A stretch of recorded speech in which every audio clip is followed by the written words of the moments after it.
굴욕이다. 그러나 세상은 평화롭다. 밤늦게 아르바이트를 하러 가서 8시간 동안 일하고 동틀 때에 집에 돌아와 TV를 켜고 웹서핑을 하고 낮에 자고 저녁쯤에 일어나 다시 아르바이트를 하러 간다. 월급은 10만 원이 조금 넘는다. 버블 붕괴 이후에 사회로 나올 수밖에 없었던 우리 세대의 대부분은 굴욕을 맛보며 살아가게 될 것이다. 그렇군. 이것이 평화로운 사회인가라고 싫은 소리 한마디라도 하고 싶어진다. それが相当、見通しとしては暗いなと思ったんですね。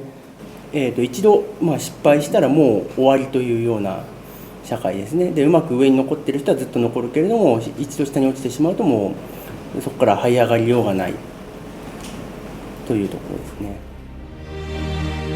지난 2007년 논좌란 일본 잡지에 글이 하나 실렸다.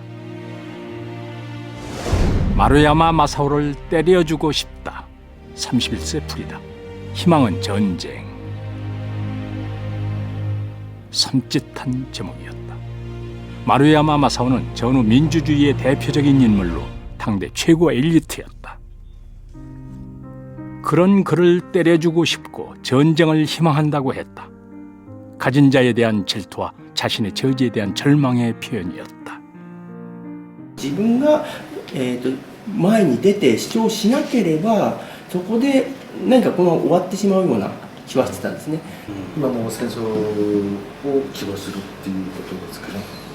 そうでなく、そのくらいのつまり大きな変化がなければ、我々の立場というのは変わらないほど、強固に、その格差というものができてしまっていると思います。 격차 사회. 가진 자와 못 가진 자가 정확히 나누어지고 거기에 변화의 가능성마저 존재하지 않는 평화. 그것이 싫은 것이다. 평화롭던 시부야에 갑자기 폭우가 쏟아졌다. 거리의 흐름이 잠시 끊겼다. 모두가 비를 피하는 중인데 혼자 목소리를 높이는 사람이 있었다. 부모에게 얹혀 산다는 37살의 니트족 키쿠치였다. 귀를 기울여 보았지만 분열의 세계, 공통의 적 같은 단편적인 단어들만 소음속에 묻히고 있었다. 2004년 일본에서 한 잡지가 창간됐다. 제목은 제냐.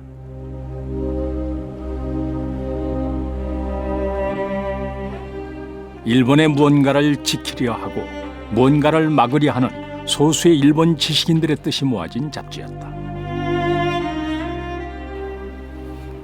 도쿄대학 대학원의 철학 교수인 다카시 데스야도 그중 한 사람이었다.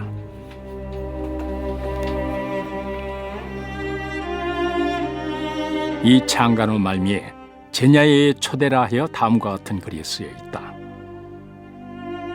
지금 다시 전쟁과 차별의 시대가 오려고 한다. 곤란하게도 이 시대의 진실을 사람들에게 전해야만 하는 매스미디어는 이미 전쟁과 차별의 시대를 타고 있다. 과장 없는 위기의 시대. もう一度戦争になってしまうのではないかという危機感を持ったわけです。すぐにかつてのような大戦争にならなくてもですね、社会のさまざまなところでそれまでせき止めていたものが決壊して、だんだんとそちらの方向へ向かっていく動き止められなくなるんではないかという危機感があって、いわば戦争前夜という意味で前夜という名前をつけたんですね。 또 다른 지필자 서경식 교수. 제1교포 2세인 그는 제2차 세계대전에서 가해자의 기억을 제거한 일본의 현 모습을 통렬하게 비판한다.